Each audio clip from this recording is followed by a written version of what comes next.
why is it so impactful that the planets will be, I mean, don't go there. Yes. But it's a really good question. But that's the part that the skeptic would need an and answer I for. appreciate them. No, it's an abstract, it's just like you can't see love, but you absolutely know it's true.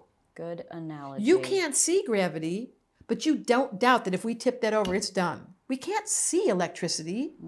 We still don't know why electricity works. There's still a mystery. So this takes us to the mystery, and we have logical people that go, no, if you can't, well, I'm sorry, then you can't do love.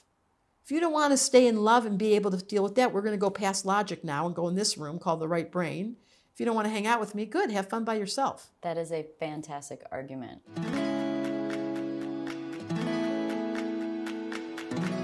I believe that each and every one of us has the power within ourselves to create the life that we really want. And I want to help give you the tools to make that happen. I'm Danica Patrick, and I'm pretty intense. Welcome to the show. Thank you so much for tuning in. Today's guest is Debra Silverman. She is an astrologer, but she's so much more than an astrologer. She is, she's very intuitive. She has a degree in psychology, and she is just a really fascinating human being that feels like she is called here to bring astrology to mainstream conversation in a conversational way. So she's what she would say, I'm speaking English when it comes to talking about astrology so that people can really understand it and use it. And I was blown away just, well, of course, by how much she knew, but you know, the understanding of that and how that can relate to myself as well as, of course, others. So I feel like this is like a missing huge ingredient to how we approach life with the people that we spend time with. Of course, that means our partners, our family members, our children, our coworkers, our bosses, our employees. I don't see how this can't help all of those situations by just understanding the root of the human being and where they came from based on when they were born and where they were born and how all the stars, the moon, the sun, everything is lined up. And honestly, it's mind-blowing how accurate it is. So please pick up Debra Silverman's new book called The Missing Element: Inspiring Compassion for the Human Condition. I have no doubt that it will change your life, just as meeting her has now changed mine. You are obviously an amazing woman, like so many talents and gifts, and it's fun to sit here with you. My love of astrology goes way back to buying Linda Goodman's Love Signs books. It goes back to getting a reading on my 18th birthday in England. Because just random? Yeah, like I just have always been interested in it. And I think that when I look at where I'm at now, spiritually, and what I'm interested in and what I've dove deeper into, it makes total sense. All the stuff that I did when I was a teenager, late teenager, it's showing up now. So I might have been dipping my toe in with buying a Love Signs book to see if I'm compatible with somebody, but you don't do that if you're not curious. And so anyway, I'm so excited to be sitting here. Thank you. Thank you for inviting me. And this is my mission this life, is to bring astrology into a modern language where we can talk about it, because it's in the zeitgeist. It's been there for 5,000 years. Like, this is the oldest science on earth.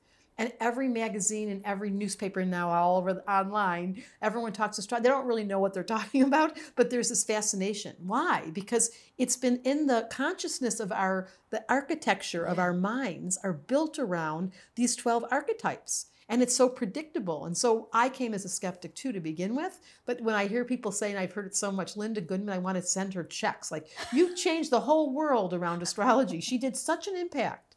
because she wrote so well, and she did it at the moment in the 60s when there was 5 planets in Aquarius. It was the Aquarian age entered in the 60s. We don't really name that. Oh, really? I thought that was just happening. It happened at the beginning, like it was almost the foreshadowing. Think about it. Everything went crazy. There were literally 5 to 6 to 7 planets in Aquarius in the 1963, 64, 62. So that was an era where the openness of throw away your bras, throw away your money, do open relationships. Remember that? Were you born? No. You weren't even born. No, Oh, you're so born cute. in 82. I know. I feel like a time travel machine. Like I remember. When were you born? I'm not going to tell. I'm in my 60s. I'm way older than I look. Or I pretend I'm way older than I look. Yeah, you look far younger than that. And because I was alive during that time, I can tell you that astrology came into the zeitgeist consciously, but it's been around. There are books written in the beginning of time. They kept track of the hieroglyphics and these architecture, these archetypes that describe our psyche. And Carl Jung, here's the punchline. He was a psychologist. He was the original psychiatrist with Freud, Carl Jung and Freud. And Carl Jung was an astrologer. Didn't tell people. Didn't tell people. And he was quoted to say, psychology will be a dinosaur science until it includes astrology. So it was there, but it got so discolored. Like it turned into this like cheap, dippy parlor trick or I don't know what happened. Religion said, do not go to those seers. And somehow it turned into black magic and it got turned away. So I feel like you're helping me revive this lost science, as is Trevor and Shailene and the people that I know who are in the public's eye who are saying, and my gift is talking English. I don't like to talk about Neptune squares your Venus in the 7th house opposite Mars. But you know what that means. But I do everything I can in the school and the way that I teach people is to please don't do that jargon because my kids have teased me too long. Like if you do one more of those sentences, so I've translated into English. That's so wonderful. I feel like, and I interviewed another person, he's an astrophysicist, Neil deGrasse Tyson, and he does the same thing for that world that is so hard to understand and puts that into English. So I appreciate that, and I'm going to need it in a lot of English, and probably a lot of people are too, because it is confusing, even as many things as I follow. It's like houses in this and houses in and that. Planets and signs, and it's completely, and it looks like a giant piece of pie. Like there's 12 pieces to a pie. Like, I want that piece. Like, is that wild looking? Yeah. The visual is so fascinating. Can you all see the visual? Wow. Yes. And then the question is, what does it mean? So this is pure science. This is astronomy. Well, let's go back. So like you said, it's been around for thousands and thousands and thousands of years. And so when I look at astrology from a skeptical point of view, I'm like, well, what does it really mean? But then I always, like, my mind always goes to the fact that it's been around longer than like anything. I know. It's always been here. Look at the Egyptians and understanding the stars and understanding the seasons. Every time they were in the ocean, they had to guide themselves from place to place. It was always based on the stars. So where does this come from? Where does astrology originate? I'm going to say the weirdest thing, but I have to say I trolled a little bit and saw your little last interview. I think it was downloaded from a higher intelligence. I'll let you guess what I'm imagining. Yeah. Like it was brought to us by an intelligence that's clearly not ours. Like it's so airtight. It's such a clean system. I can tell you the timing. I can tell you the personality type. And it always works. I came as a skeptic. So I was just curious. I was trained I have a master's. So how old were you when you started then? I started when I was, the first time I ever had a reading. I was 18 as well. It's funny. Yeah, I was but I came with this question mark, like, is this real? I have a logical mind, which is why I teach and talk it so easy. I have a lot of earth, so I'm super practical. But over the years now, there's no question. And so I kept asking this question, like, who is so intelligent psychologically to describe these very distinct personality types with such clarity? The body part, the timing, the personality type, the way they'll act in the fight, the way they'll act when they're sad, the way that they want to go approach money, the way they want to go approach exercise. Like I could describe by you giving me a character exactly how they're going to, and it's always accurate. It's like being psychic. It has shades of psychic. I would say it's, yes, it does have shades of being, you're so cute. It does have shades of being psychic. It does lead into a right brain function. It starts off, that's what I was saying, it's pure science. Like this is astronomy. This is not debatable. When you were born, the sun and the moon were in the same spot. You know that. You were born under a dark sky. So I automatically know you're an introvert. Even though you're a double Aries and you've got all Yeah. this fire, part of you, you were born under a completely dark sky. So I immediately know, oh, she likes going in. I had a personality test done this year, and not just like one you take online, but a professional one where there's, you know, an hour session afterwards to go through it. And so in it, there's 3 different categories. One is your social setting and how you are in casual situations. And then there's another category of sort of your work scenario. So more of your decision-making skills, sort of in business, how you operate. Your control is what they call that category. And then the final category is your affection category, which is your deep relationships and your romantic relationships. And Interesting. in the social setting, there's 2 different parts within each 3. And there's an expressed amount, and then there's a wanted amount. And it's a scale from 0 to 9. So in a social setting, which is casual, don't know you very well, small talk, I express a 2 out of 9, and you know how much I want? 0. 0. I can take vacations by myself. I like to be alone a lot. It's right here. I can totally see Yeah, that. how do you... Because what it do you shows see up here? with your sun. This is one of the quotes that I use when I teach. Whatever house the sun falls in describes the whole theme of the chart, because that house is lit up. Like whatever part of the sky the sun was in. So when you were born, it was just getting past to the horizon. It was going down. And it was in the house of the loner.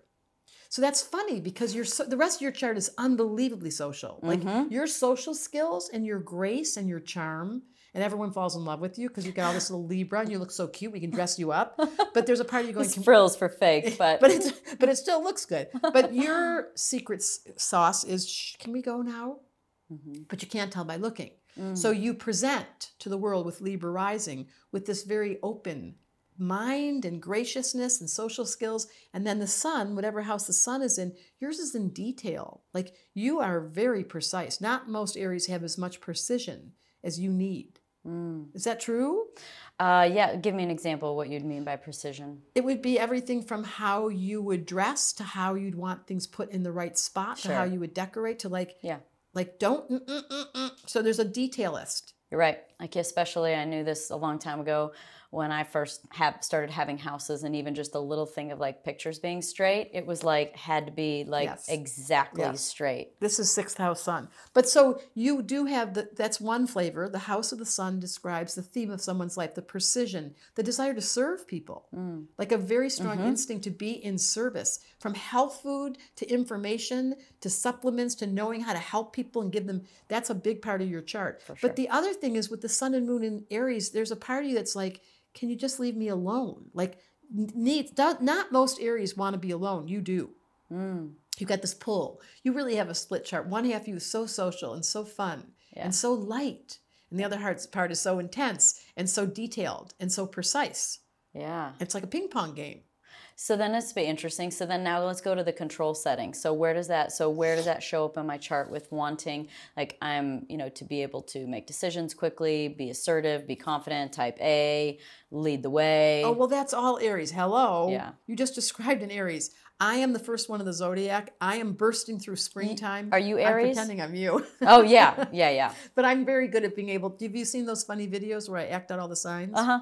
I love being Aries. They're like my favorite. So they initiate, they start. They have so much chi. They're fearless. They like to be scared. They like to push. Think about spring where it's bursting, like your energy bursts. And then, oopsies, you can't help yourself. There's times where you just stick your foot in your mouth and then it's too late. That's 100% right. I call it diarrhea of the mouth. Much less elegant than what you call it, but very honest. There's no way that you, honesty for you is your medicine. Like, be real and be straight. I love Aries women.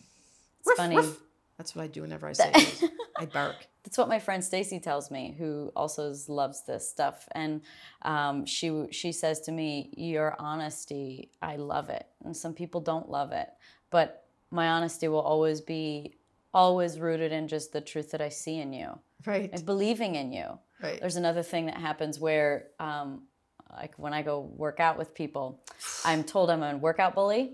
Oh my God, competitive. Yeah, but I believe in them so much. So I'm like, come on, 15 seconds left, do 3 more, there's. Yeah, you are inspirational to push us past our edge because for you, you can't imagine burst. Just think about spring. Yeah. You're like, why would you not want to burst? So let's go back because this is important. Like, well, this is fun for me and this is all about, me and Double more. Aries, Yeah, I love it. But when you talk about, let's say, that social part, even to go back to that and how it was dark night and it was like the sun and moon, we're blocking each other. We're blocking each other. So how does that apply? Like, how do I believe that matters? Good question. So for the rest of us, it's unusual you're born under a new moon. So the full moon is always like today, the sun and moon are opposite each other. And that's a big fat full moon because you can see it.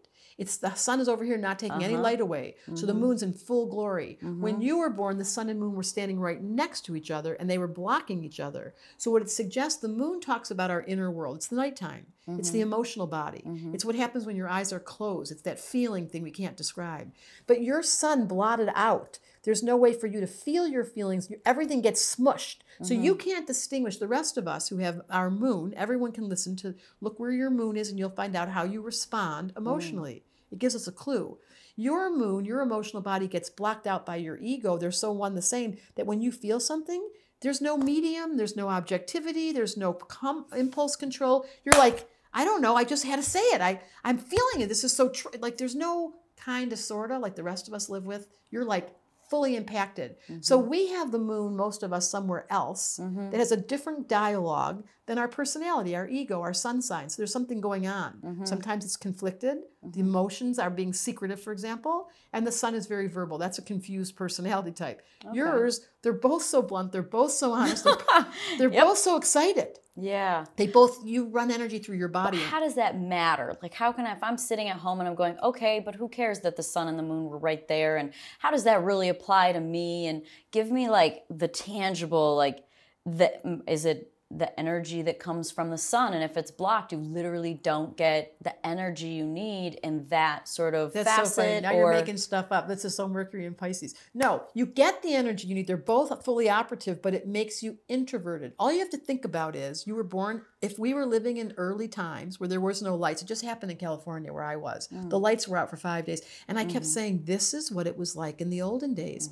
You had when there was no moon to reflect, you were inside the tribe. You were inside your little cabin. You were inside your little tent because you couldn't see. Right. You were born under a dark sky. So your impulse, your personality, the translation is you like being inside. You like being alone. You require darkness. You want to be insular and feel. That's not true for someone who's got a full moon, who's like, oh, we're having a party. And it's bizarre. I wish I could answer the question of what, this is my favorite question. Why is it so impactful? That the planets will be, don't go there. Yes. But it's a really good question. But that's the part that the skeptic would need an answer for. And I appreciate them. No, it's an abstract, it's just like you can't see love, but you absolutely know it's true. Good analogy. You can't see gravity, but you don't doubt that if we tip that over, it's done. We can't see electricity.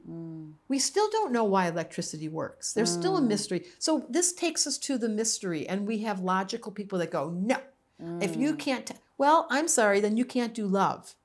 If you don't want to stay in love and be able to deal with that, we're going to go past logic now and go in this room called the right brain.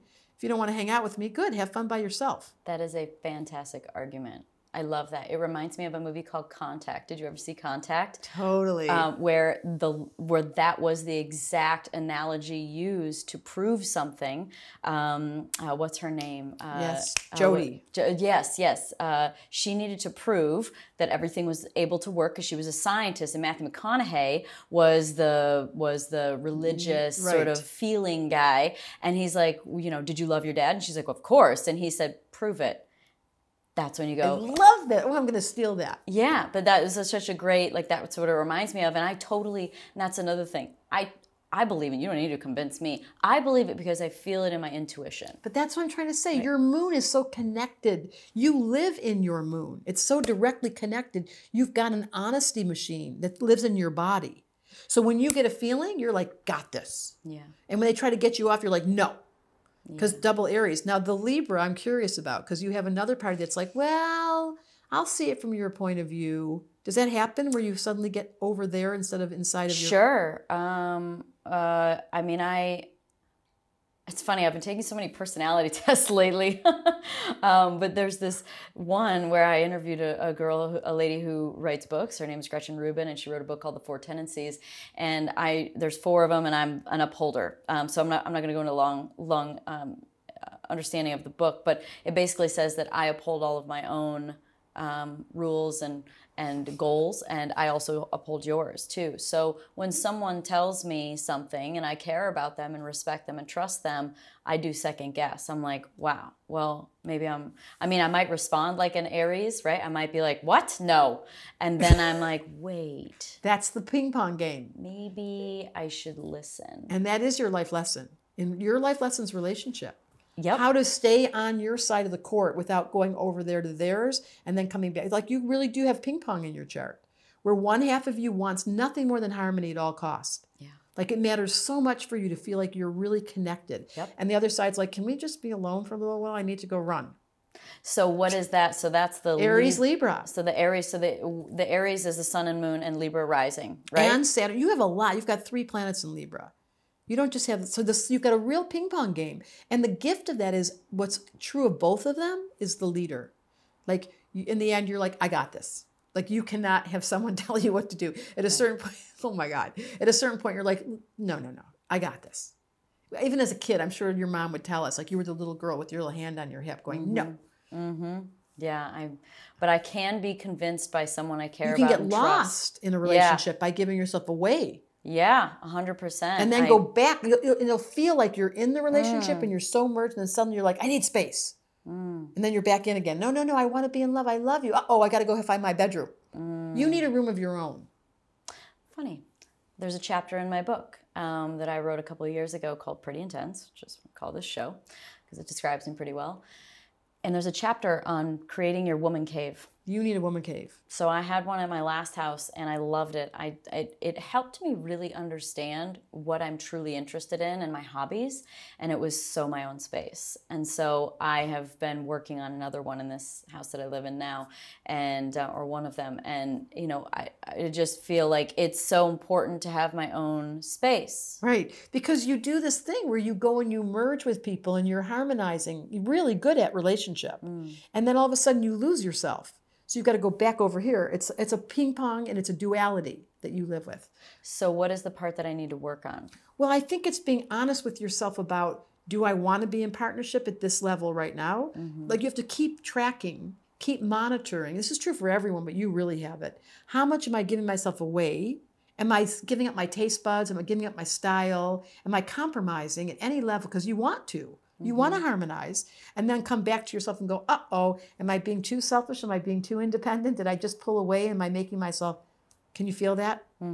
It's true for everyone, but you really have it. And when the balance is in place of independent dependency or codependent and or interdependent, like doing both, because at worst you could be a codependent of really wanting, oh my God, so needing a partner. And then part of you's like, are you kidding me? I don't need anyone. You know, you go between those two, and in the middle land, in my book called The Missing Element, you figure out, where's my observer? Like, let me be aware, which is what you're so obviously fascinated by, distinctions.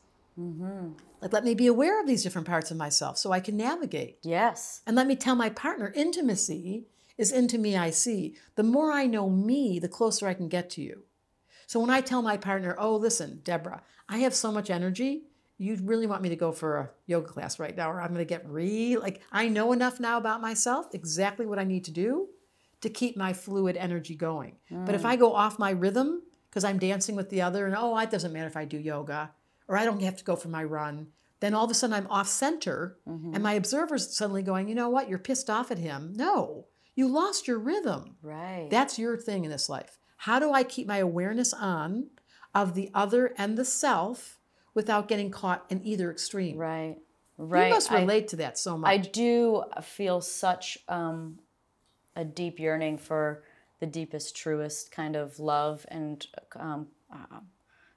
like being in sync with each other and understanding and having there be literally no tension. Like there's nothing. There's no tension. I cannot have tension. You're a master at relationships. Your chart has the potential to really do divine union. Wow. And that's the deepest I'm calling. gonna tell my boyfriend. That's a good. I'm going to great tell thing. him. You have, because your Saturn is in Libra, like your life lesson. Saturn tells us what your life lesson is. Okay. That's in my system when I teach. The most important planet is Saturn. It gives me all the clues of what did someone sign up for. And you're in a major change as we sit here. Like your chart is actively being opened, the 7-year cycle this year, right about the winter coming close to us, of making some big decisions, life-changing decisions. You'll remember this year as a significant marker. You should see her face. Can you see her face? Yeah, they can. They're punched in real tight on it. Well, it's okay, because I mean, that's sometimes that can be scary, because you're like, well, it could go wrong, but it could go right, but there's really no wrong. Do you get scared?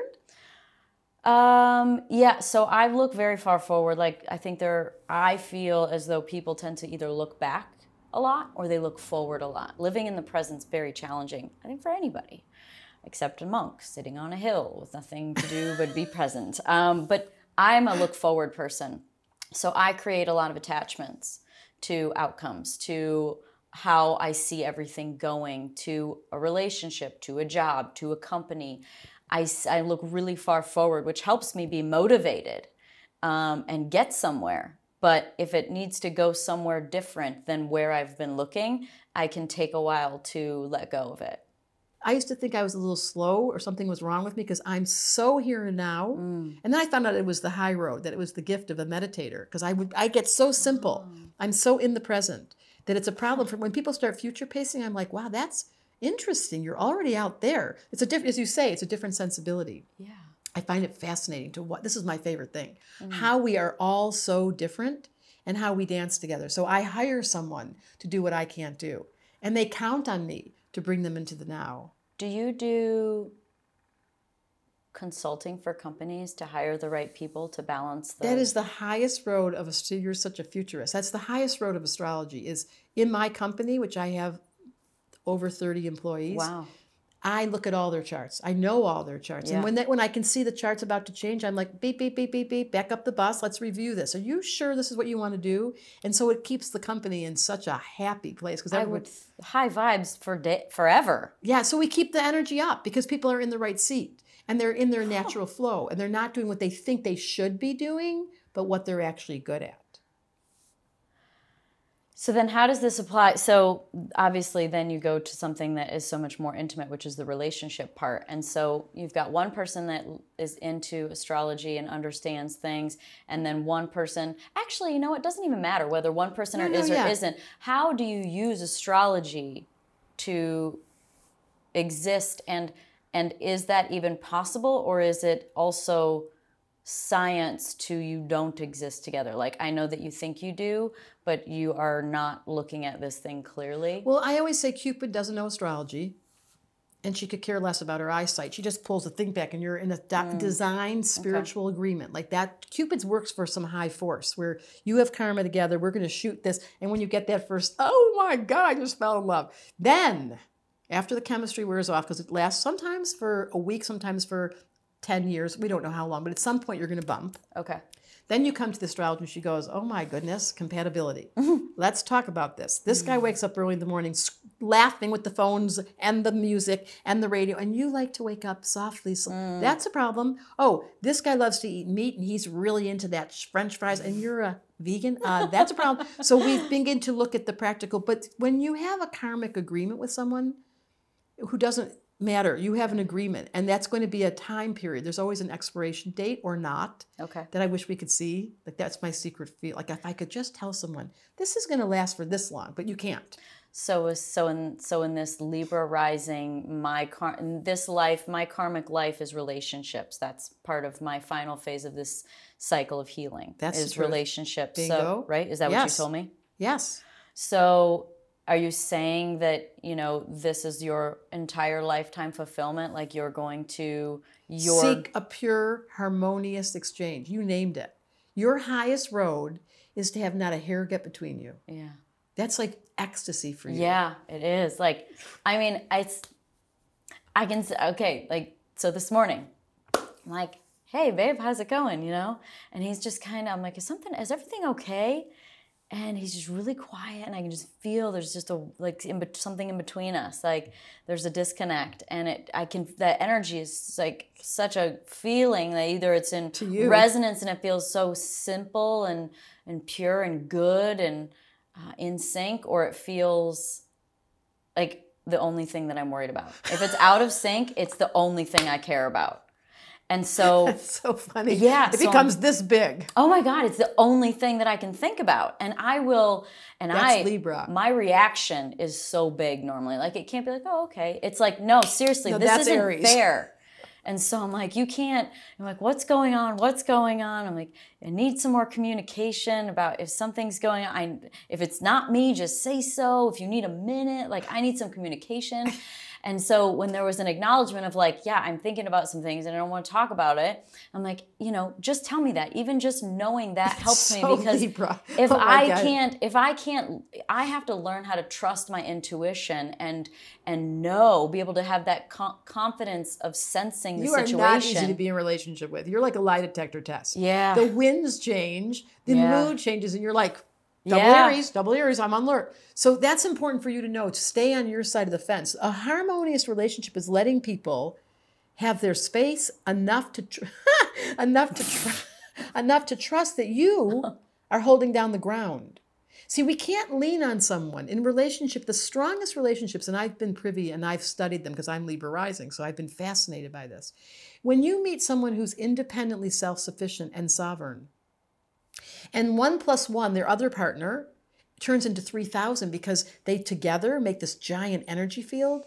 But if 1 + 1, this one affects them and it diminishes because suddenly that one is so affected by the other, they're not holding their own, it becomes a distracting game. Now, the good news is your partner's willing to take care of you. Mm-hmm. But in a perfect world, Libra rising, what you would learn is that you've got this. Their mood, that quality of whatever's going on, you can definitely do your inventory and check it out, but it should never take you into that space of distraction, which I know Libras, we get so distracted, because you've got the relationship. You're in charge. Whatever happens, you've got you at the end of the story. You're so good, double Aries.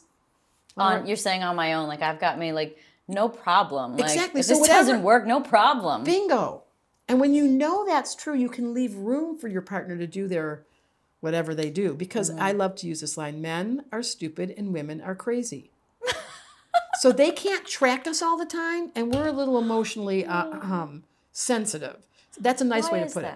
It's just the nature of the hormones, that the nature of estrogen. Not to do with astrology then. No, it's Mars and Venus, but it is estrogen and testosterone, and their nature is to push and to be disconnected. They have a different function in their brain even, and we're all about yum, yum, yum. So it's two different worlds, but the wisdom of the woman is that she's fully self-sufficient and she loves being in a relationship, but she can watch him go through a mood. And same for him, by the way. Let him watch us go through something. Be aware, but don't interrupt to the point until you know, do you need to talk? Like, I feel like something's going on. I'm just checking in. And then you go, and then you go, okay, well, you know what? I feel you, but I don't want to let this interrupt anything to do with my day. Libras at their worst feel other people so much. It's what we were just saying. They lose their strength and they begin to blend and merge. And the next thing you know, they're not having a good day because he wasn't that. Wait, I'm confused. How did that become contagious?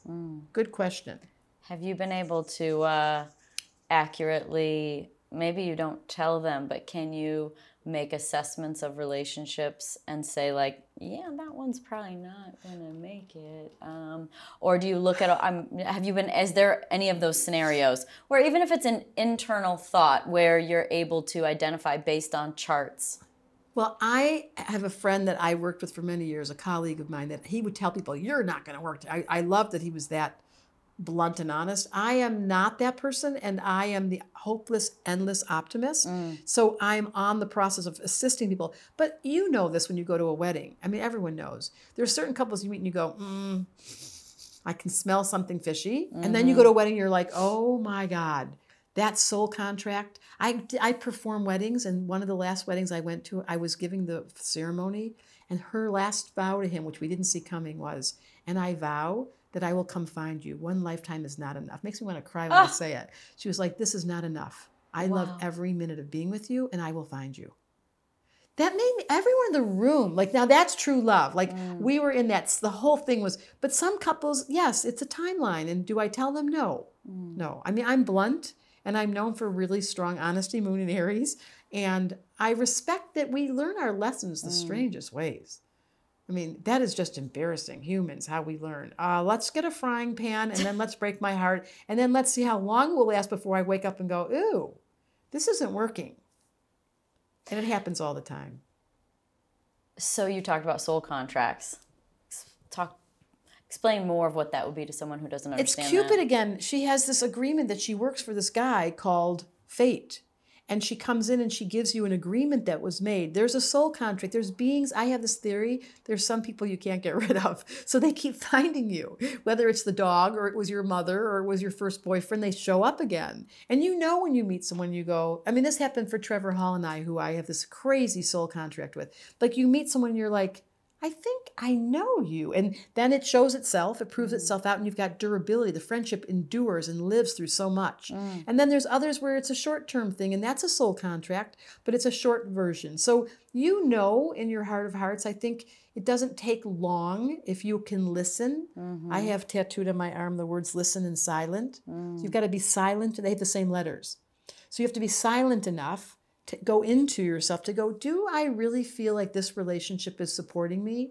And am I really supporting you? And you know in your heart of hearts when you're like, oh my God, I'm so sick of how much we bump and edgy, and I've done the therapy, but it won't work. Well, go to the astrologer and they'll tell you, this is a difficult, I can say that very clearly, this is a difficult relationship. The karmic agreement came with some overview of a memory. Something's continuing here. Or this one's, you guys get along so well and you've done this 3 times before in the most recent lifetimes, and obviously you worked out how easy it is. You know that. You know this in your heart. Everyone knows. It's so obvious, but we just can't tell ourselves. We're not very honest because we live in the illusion that we don't really trust our intuition. We pretend logic is what's ruling this place. This place is not ruled by logic. It's the craziest planet I've ever been on. I was sitting on an airplane and I said that, and the guy next to me was an engineer, and he said, where else have you been? And I was like, I can't explain it to you, but I know this planet is a very unique and difficult way of operating. It's not logical, but we're taught in school to do everything on logic. So when we go back to love and the right brain and trusting, there's deep knowing, and we're allowed, if willing, to slow it down. Learn meditation, listen to a song and watch your heart, journal and read what you've written. Read it, don't just write it. And when you've said it 45 times, I'm so frustrated, you go, I think I'm frustrated. And then you go see an astrologer or a counselor and you go, I can't get out. The super glue's got it. Is there any solvent you can show me how to erase this? Because this karmic agreement is not working, but I can't undo it. And then someone will help you. So it's possible to absolutely cancel a contract. Oh, yeah. And it becomes obvious, like you are honestly in a moment in your chart that I'm sitting here where you have an opening, a significant opening where your life's going to change in these next, you already know this, but opportunities are coming your way strong in the next, and I hate to say this, but I saw your sweetie's chart. It's true for him too. So that's auspicious. We call that auspicious. I love that word. It is where a pretty word. Timing occurs that's divinely orchestrated. And if you're wise enough and you're in the sync, you're in flow, then you're in the movement of your life and you're following it. But when you go bumpity bump and things go off, you know, we all know, but it's just so hard to admit because we're so scared. That's why I wanted to know, Miss Race Car Driver, what scares you? Like, can you identify what's scary? I mean, when I was younger, I said failing. And I'd still say that to be the case. I'm actually, yeah, I mean, it's just really not being successful or not excelling at what I choose to do. And now has that subdued since you've been, would you call yourself successful? It's a hard thing to answer. Yeah, I have been, yeah. But the drive to continue that in some other way is totally there. Oh, I see. So the impulse, that constant.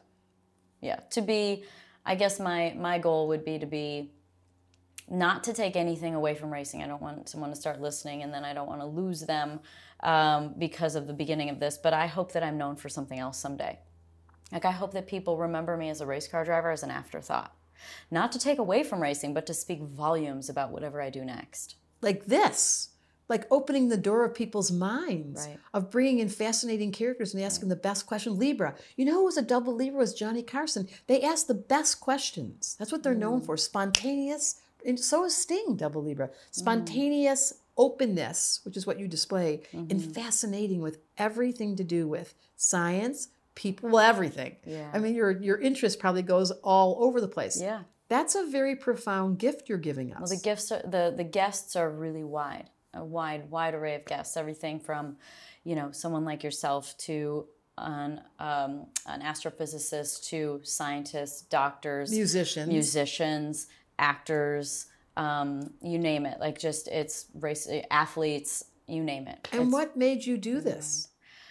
I'm very interested in the human story. I'm really interested in the human story of growth. Like, I want to know. Some of these are like, this is a little bit more educational based because I believe that growth also is being educated.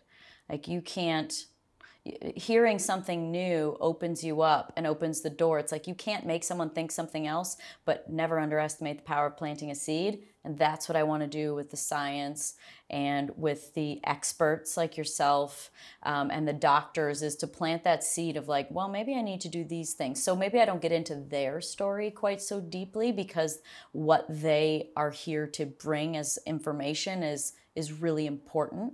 But the rest of them are about the human story. I love that. And how they grow. That's the subtitle of my book. It's called The Missing Element, Compassion for the Human Condition.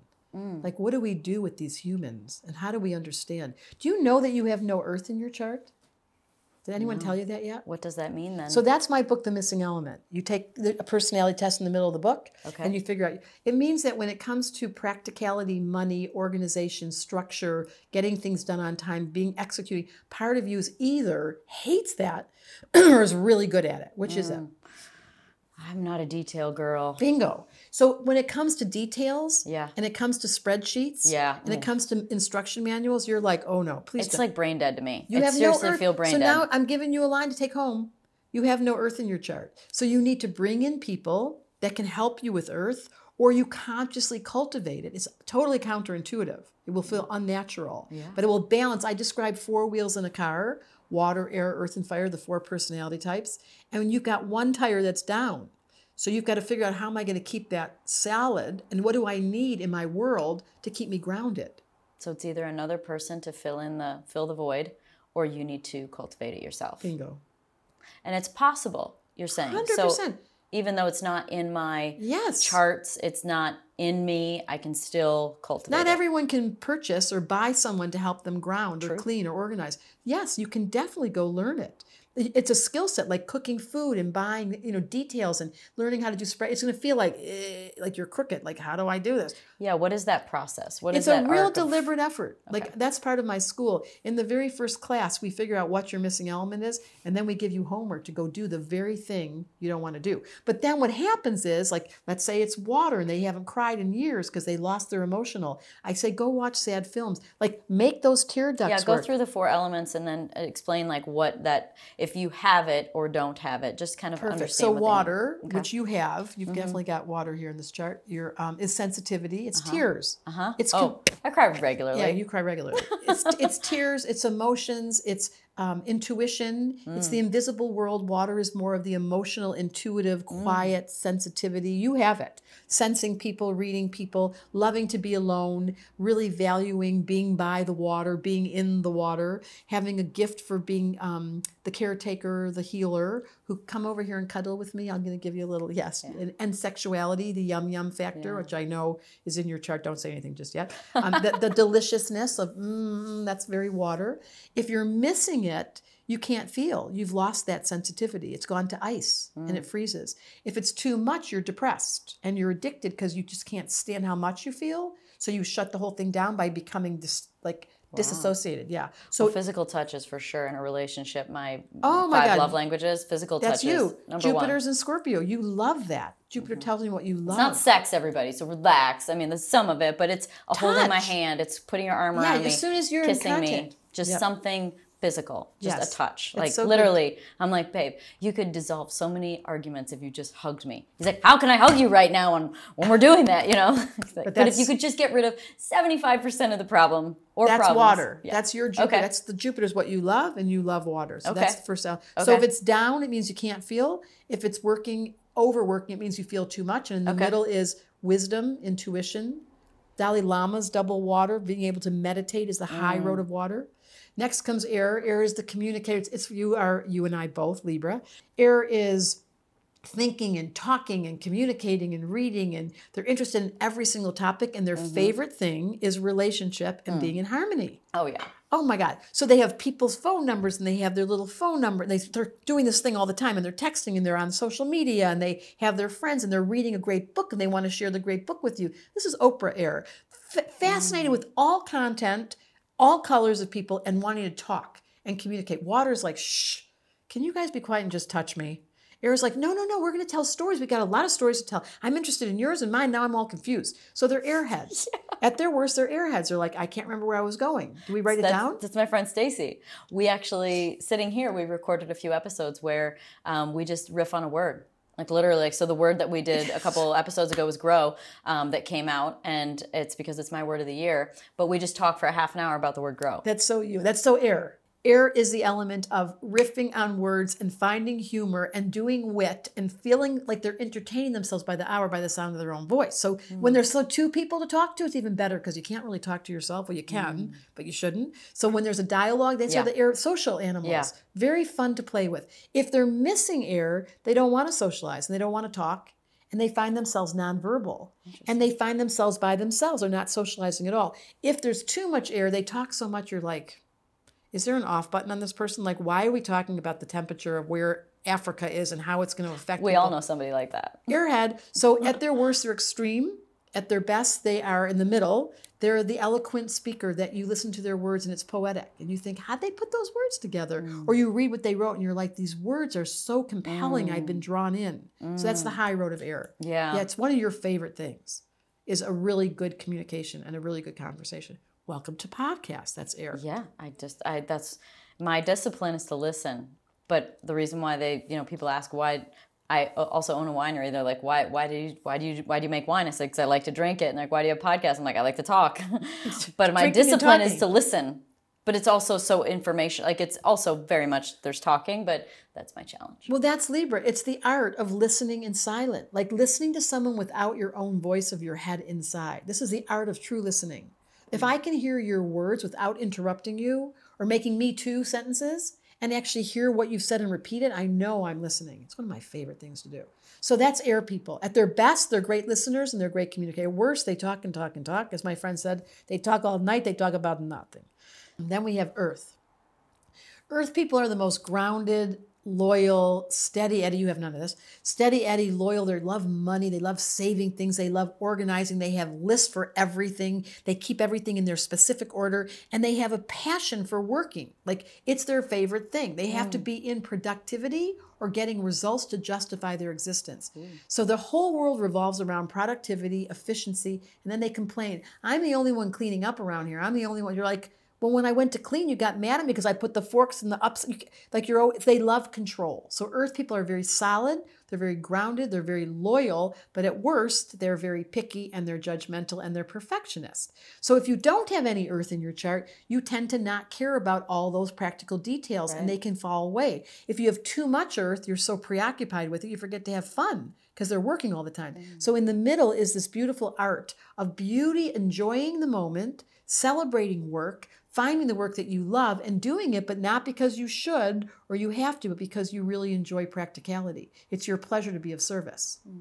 So earth is I love these people. They're like the steady eddies in the world, like the grounded friend that you have, that you go to their house and they always have the same dinner and they repeat themselves and everything's very similar, the smell, everything's repetitive. That's the clue of earth. They repeat and they like routine. Oh, yeah. Yeah, no, we're not. You're not. I think, someone I don't know if it's true, but I think that my ride or die, I think she's earth. And you love those people, the details and the editing. And oh my God, you can never have to wonder if they'll be on time. Oh, right. No, early. Earth.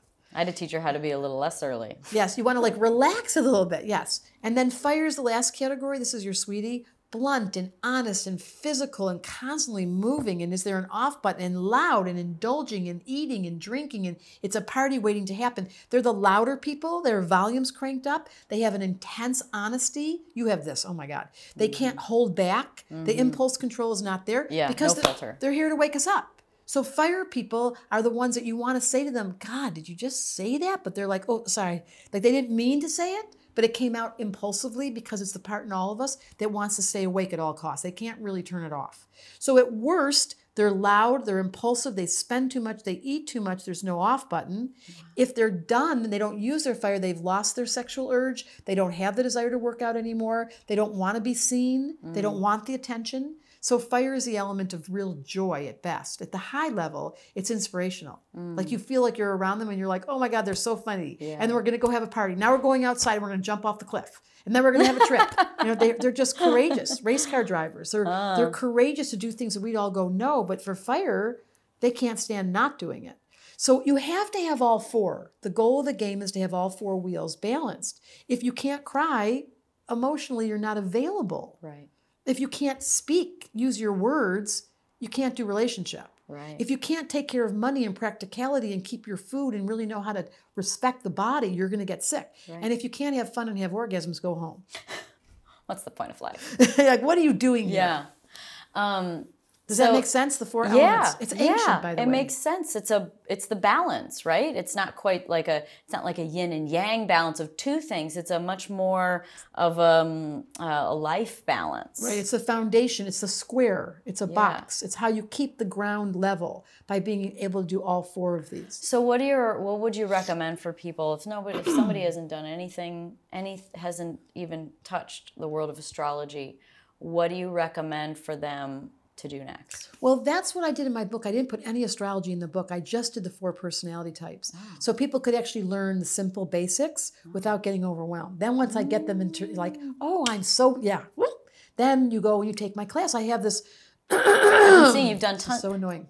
You've done lots of classes. You've been teaching people a lot lately. I've been seeing it on social media. Well, I give free readings and free sessions online. But the school itself is online 6 weeks. There's only 10 people in the room. It's really cool. And you study your chart. I mean, Trevor did all of them. You go into your chart and you do just bit-sized bits. Like, it's not complicated. Because I teach like at a 4th to 6th grade level. But then I'd be good there. Yes, but then you do the therapeutic. I give you prompts. Okay. Like, tell me about you, for example, your thought. This is very important in astrology. How does the mind work? That's Mercury. You know, in all Buddhism, everything is, you know this, what you think is what you become. It's like duh. Thoughts become things. I say that all the time. It's so true. So if I can figure out how your thought process works, then I can turn your observer on, and yours is interesting.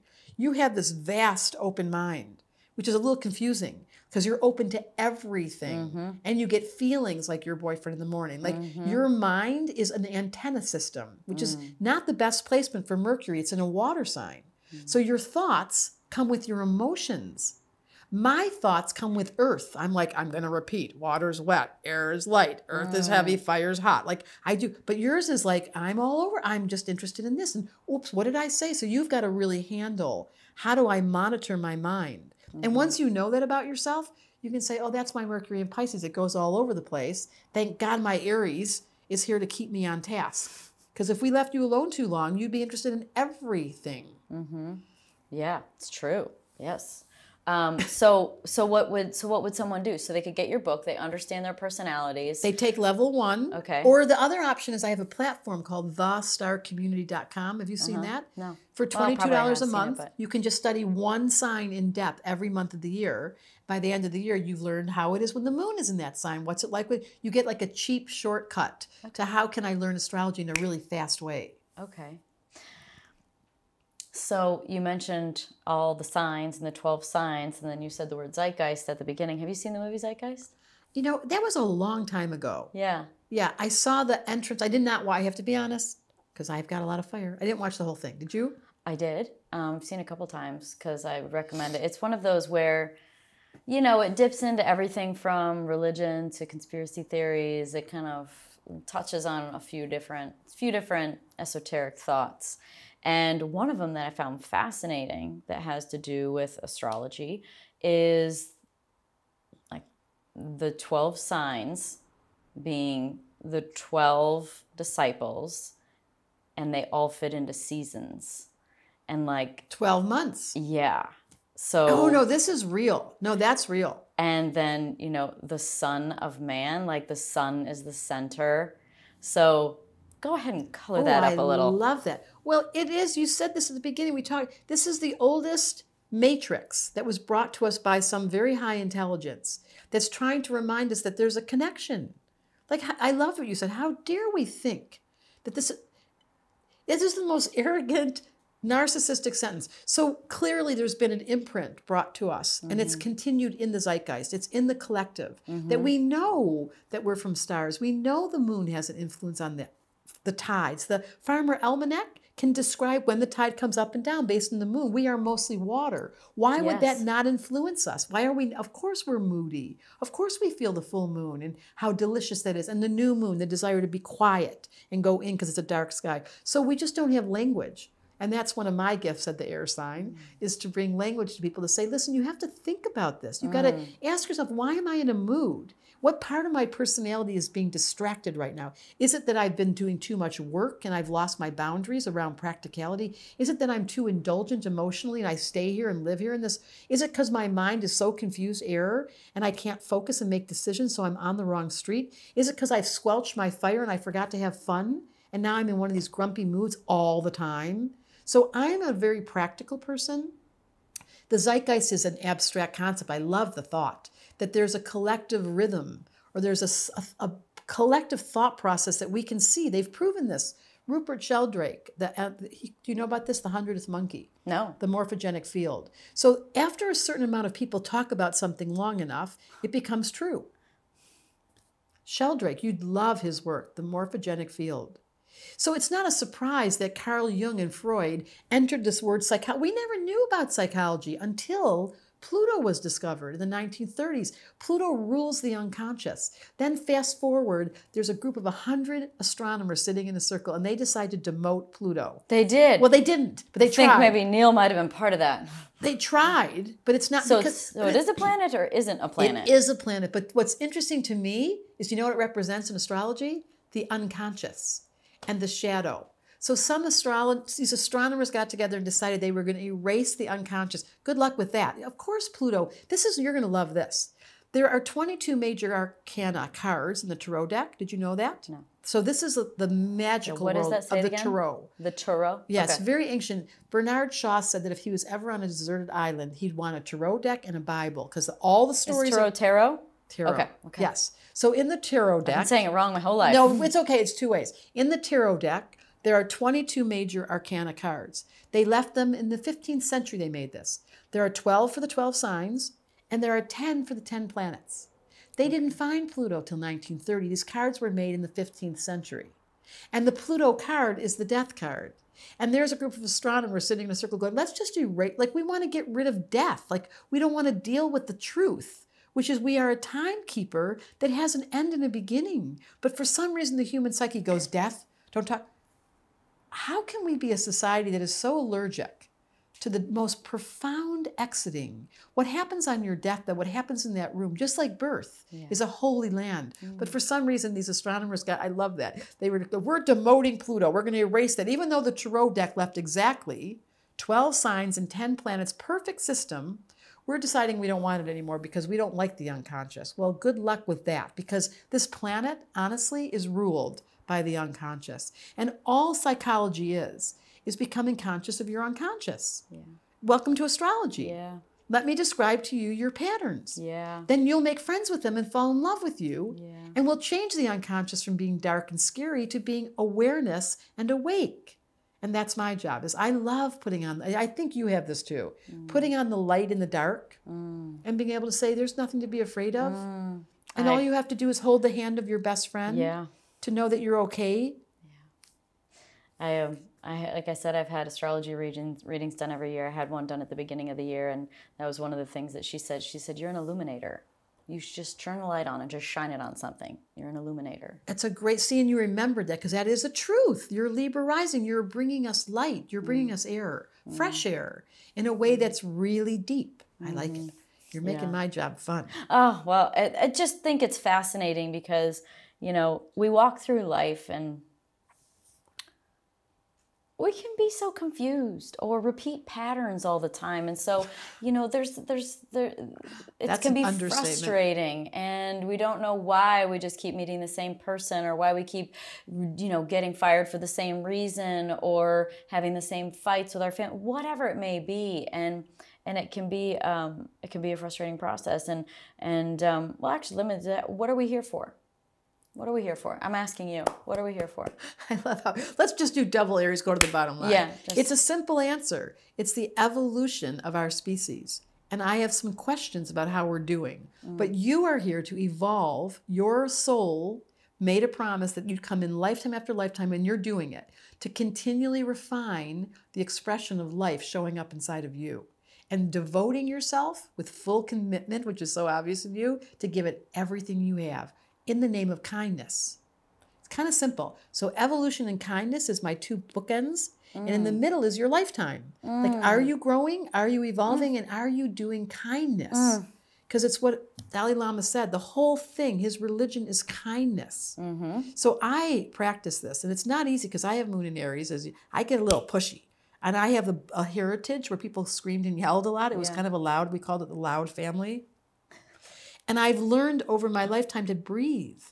Like, everything deserves my observer on. Like, hold on a minute, I'm so sorry. I impulsively, my Moon in Aries, just because my company, they tell me they see my Moon in Aries. I scare people from time to time. But I've gotten really good at saying, I'm so sorry. I was just feeling impulse. And by the way, what I said was true. I probably just didn't deliver it exactly the way I should have said it. Can you forgive me? I maybe get called sort of gruff at times. Yes, but I can say I'm sorry. How are you at saying you're sorry? Not so great. Practice it. This is sorry. called I'm so I'm sorry. I'm so good at it. Guess I've gotten really good at it. Like, I walk straight into difficult relationships and I say, I'm so sorry. I know what I did. This is a crazy story. I walked up to someone. I had this crazy meditation. And in the meditation, don't ask me, I asked the question weird. If I were to die tomorrow, is there anyone in my world that I have an out with that I need to clear? Who asked that question? What a great question, though. Okay, so this is a crazy story. So down comes this person who I hadn't seen in 10 years, and I thought, oh God, that's interesting. That same day, I'm in Whole Foods. I don't even know why I'm there. I look at the entrance, and in walks this person. And I walk up to him and I say, this is going to be a weird conversation we're about to have.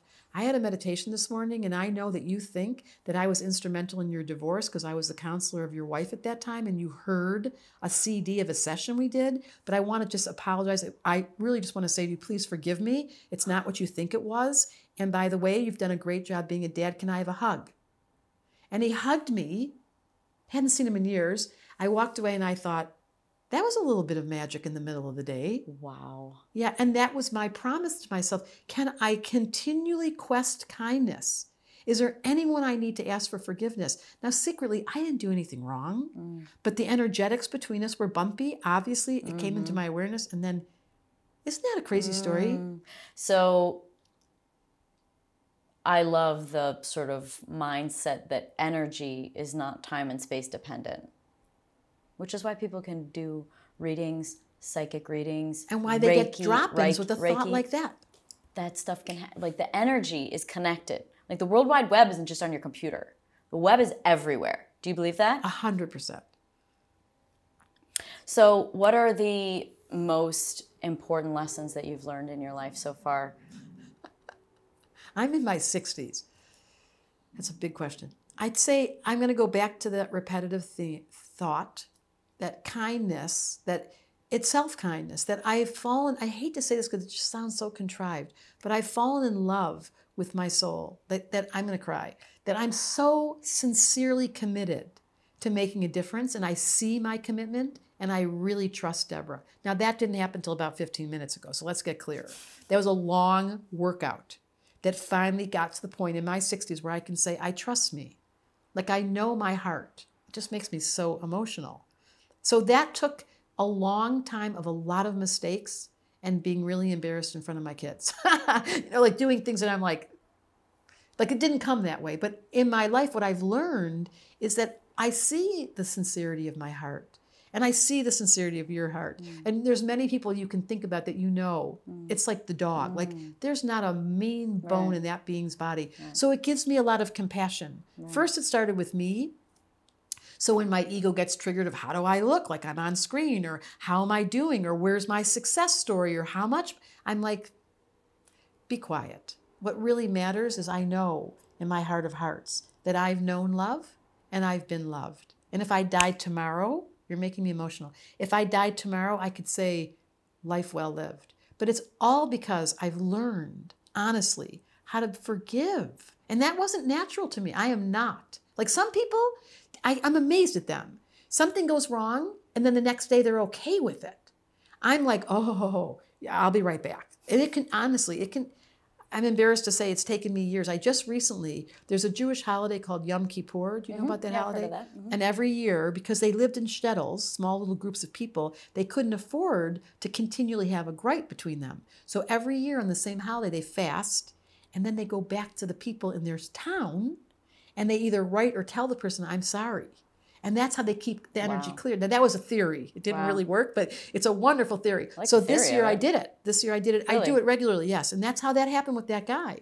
I review who, and there was one person that, honest to God, year after year, I couldn't forgive her. And this year I reached out and I said, I'm getting older, and I want to find that place inside of myself that is in true. When you ask, what did I learn? That I'm truly in a clean space. That if I pass tomorrow, I could say I've got my world clean. Yeah, you've cleaned up your karmic debt. Exactly. So what is your recommendation and advice for someone who is not in that space? That you have to review. It would be You said it was a transition. So what was that? What did that Well, look it's Yom like? Kippur. I mean, I use that holiday. I really do. But it would be a great gift in the new year to stop and make a list. Who do I have an out with, and where am I at in that process of being able, especially exes. You don't have to call them. Don't have dinner with them. Thank God. Don't even ever see. I wrote that in the letter to her. I don't want to be friends. I'm not reviewing this to be. I just want to say in my own heart of hearts that I'm responsible. So was this just something you wrote down? I wrote a letter. You wrote the letter? I wrote the list. Where did the letter go then? I actually emailed her that letter. You emailed her. I don't usually, but this year for some reason I decided to write the letter and send it because I've been. It was so hard to forgive, and I was so bumpy inside myself. Like I understand my spiritual bypass. Yeah. I understand it, but my emotional body was like, no, I don't. Yeah.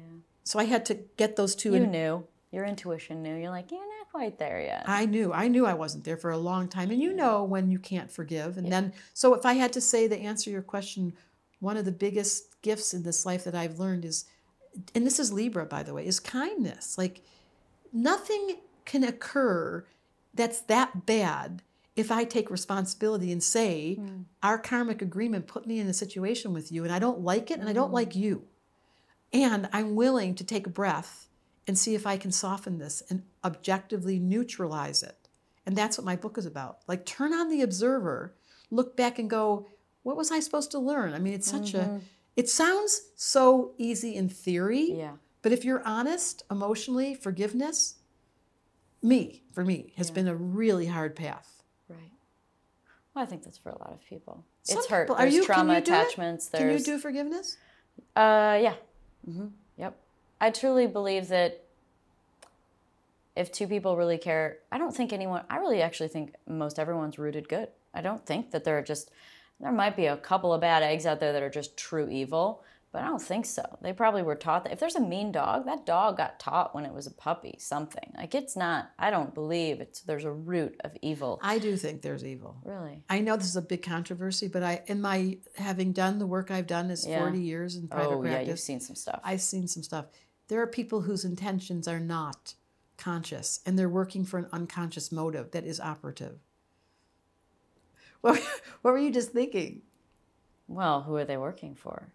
Well, there's a dark force. There is an influence. I mean, I think it's too Pollyanna to imagine this planet is not having an invisible war. There's an invisible war here. There's something to do with the dark and the light, or the unconscious and the conscious, that allows negative thoughts to come through the unconscious and not be filtered and acted upon. I mean, when people are that dark and they've been operating with a kind of value system that is what we would call dark or working with dark forces, that is evil. to be so self-centered that there's no consideration of the implications of your behavior.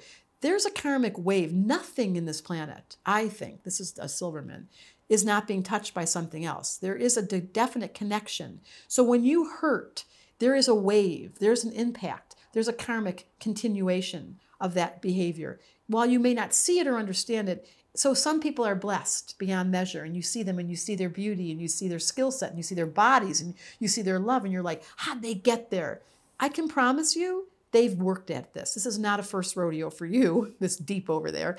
To be so blessed this life is a reflection of your great karma that you have given. And in this life, you're continuing. And so my question is always, when it comes to evil, who are they working for? And what was the contract? Right. And how long has that been going on? Right. How long has that been going on? And how do I interrupt it? And I've had the gift at some time in my life of working with dark energy.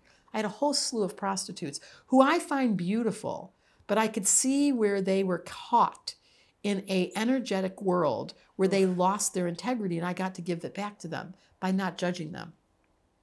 How long do you, well, this is a curiosity question. And this is really to wrap up sort of like, why would you want to know about your chart? How would it help you? And sort of the question being about, let me say it this way.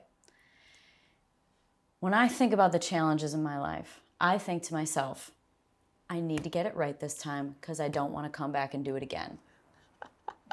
Because I believe in reincarnation. Great motive. I believe that the cycle just if I don't learn it this time, and if I just subject to, like, allow something or not face something, I'm just going to come back and I'm going to start all over again. Energy cannot be destroyed or created. It continues. So keep going. You're right. So I don't want to do it again. That's my motivation. That's beautiful. So what is a recommended motivation to, like, if you were sort of trying to inspire people to look deeper into this, what would convince them? It's like a shorthand. It's like a cheat sheet. I can look at your chart and say, here's your propensity to what will repeat itself this life, what your life lesson is. That if you're not careful and you miss the boat, you're coming back. So it's a really powerful gift of like a running start, especially at 18, both of us. When I knew that I had a dancer, she told me at the very beginning, the first astrologer looked at my chart, and I was studying dance at the time, but I was like, really? That was so confirming. Of course I have a dancer in my chart. I've done it probably so many lifetimes before, and it validated and gave me permission to actually be the dancer. So there's value, especially for children, to know your child's chart and to encourage them a double Aries. Like I would have said to your mom, you let her go. You do not hold her back. You're going to have a fight on your hands. She is going to be a wild child, and she needs freedom. And the minute you tell her not to, she will be going straight to what you said no. Am I right or am I right? They did a good job. They let me move. They let me leave high school at 16 years old and move to England by myself to race. So they did a good job. Exactly. So that was the gift of your good karma, to be involved in a situation where they supported you. But for those of you who are stuck, people that are feeling like they can't move, or they are in a rut, or they can't figure out how come she's been so successful, all you have to do is face your fate. I call it falling in love with your fate. Fall in love with what you've got. Give yourself to it, and do your best to be thankful. I know it sounds corny, but I'm so grateful every day, like looking at the ocean, watching the sun come up. I wake up in the morning and watch the sun come up. I live half the time in Hawaii, and I am devoted to that being, that giant, unbelievable, cosmic creature that suns. And I give myself to that. I devote myself. I do prayers like, use me. And then life goes, ooh, we got a hot one here. So then they find me, and then they give me all kinds of fun things to do. And next thing you know, I'm having a party. And you're here today. And that's how I found myself. Thank you. Sitting here with you. Well, I'm blessed for it. Thank you. I am so grateful. You took me deep, sister. That was a definite interview. Yeah. Woo! Thanks, everybody, for listening to the Pretty Intense podcast today. I hope you enjoyed it. And also, thank you so much, Trevor Hall, for the awesome music. If you like what you heard today and you want to hear more, please click on the subscribe button.